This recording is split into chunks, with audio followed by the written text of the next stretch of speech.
បាទគ្រប់ជំរាបសួរបាទពុកម៉ែបងប្អូនអ៊ំពុំវិញបងដែលកំពុងតែស្វែងរកបាទប្រភេទឡានខ្ពស់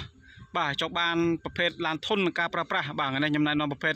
Toyota បាទ RAV4 បាទចំនួន5គ្រឿងពុកម៉ែបងណាបាទ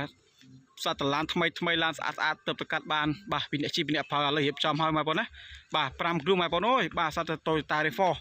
បាទនៅខាងមុខខ្ញុំនេះបាទពណ៌សបាទឆ្នាំ99មានឯកសារគ្រប់មានពន្ធត្រឹមត្រូវបាទសត្វឡានមានពន្ធត្រឹមត្រូវឯកសារគ្រប់ម៉ែបងណាបាទឆ្នាំ99 Toyota RAV4 បាទប្រភេទឡានធុននឹងការប្រើប្រាស់បងពន្ធផ្លូវតិចជីសាំងតិចបាទពណ៌សវកឡុកនេះគំរាមម៉ែបងណាបាទឆ្នាំ96បាទសត្វឡានស្អាតម៉ែបងណាបាទប្រពាក់ដោយជាគៀងគូចហើយផ្លាកលេខជាន់វែងបាទតម្លៃវិញធូរល្មមសមរម្យបងប្អូនចង់ទិញដាច់ក៏បានចង់វាយដូរក៏បានម៉ែបងណាបាទចង់ទិញដាច់ក៏បានចង់វាយដូរក៏បាននេះប្រភេទពណ៌បាទពណ៌ស្លែបាទនៅខ្លះឲ្យស្លែនៅខ្លះឲ្យសវកឡុកម៉ែបងបាទឡានច្រើនគ្រឿងម៉ែបងអើយបាទសត្វឡានថ្មីស្អាតណាបាទឡានរៀបចំមកអស់ហើយបងប្អូនដែលស្រឡាញ់ប្រភេទ RAV4 បាទមកមើលមកមិនខកចិត្តមិនខកម្ដងម៉ែបងណាបាទមិនខកចិត្តមិនខកម្ដងទេបាទឡានមានច្រើនគ្រឿងមានច្រើនជម្រើសបាទមានពណ៌សវកឡឹកមានពណ៌សពុកម៉ែបងណាបាទមាន2ពណ៌ប៉ុន្តែឡានមាន5គ្រឿងបាទឆ្នាំ96 97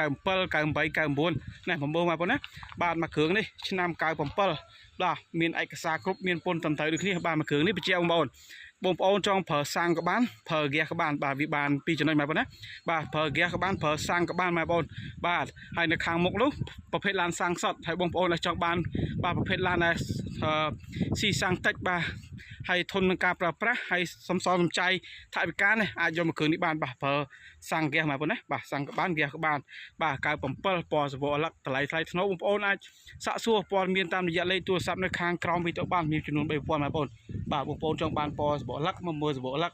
ចង់បានពណ៌សមកមើលពណ៌សហើយចង់បានប្រភេទឡានបាទប្រើសាំងសុតក៏បានប្រើសាំងហ្គាសក៏បានម៉ែបងណាបាទបងប្អូនមកមើលមកបាទមកដល់ទីតាំងផ្ទាល់ចរចាតម្លៃជាក់ស្ដែងបាទមើលឡានទៅបងប្អូនណាបាទស្រឡាញ់យើងចរចាទៅបាទខាងនេះក៏មានទៀតម៉ែបងណាបាទខាងនេះក៏មានទៀតដែរបាទសម្បុក RAV4 បងប្អូនណាបាទសម្បុក RAV4 ហើយបងប្អូនមកមើលមកបាទទីតាំងភ្នំពេញចំចៅម៉ែបងប្អូនបាទទីតាំងភ្នំពេញចំចៅបាទឡានរៀបចំឲ្យស្អាតអស់ម៉ែបងប្អូនបាទសត្វឡានរៀបចំឲ្យថ្មីស្អាតបាទទៅប្រកាត់ចូលបាទឥឡូវរៀបចំមកឲ្យលក់បន្តឲ្យបងប្អូនស្រឡាញ់ពេញចិត្តបាទកុំភ្លេចបាទជួយ share មួយម៉ែបងណាបាទជួយ share មួយដើម្បីឲ្យបងប្អូនដែលកំពុងតែស្វែងរកបាទប្រភេទ Toyota RAV4 ឲ្យគាត់បានឃើញនិងបានទស្សនាបាទហើយបងប្អូនបាទដូចខ្ញុំបញ្ជាក់ពីដើមអញ្ចឹងបងប្អូនចង់មានបាទទៅឡានសេរីទាបដូចកូឡាកាមេរីហើមកាមេរីស្វិតនេះចង់វាយដូរក៏បានម៉ែបងបាទចង់ទិញដាច់ចង់វាយដូរក៏បានបាទបងប្អូនមកមើលឲ្យបើសិនជាស្រឡាញ់ពេញចិត្តអាចមកមើលដល់ទីតាំងផ្ទាល់ម៉ែបងណាបាទមកដល់ទីតាំងផ្ទាល់មកបាទស្រួលជជែកគ្នាផ្ទាល់ស្រួលបាទតម្លៃ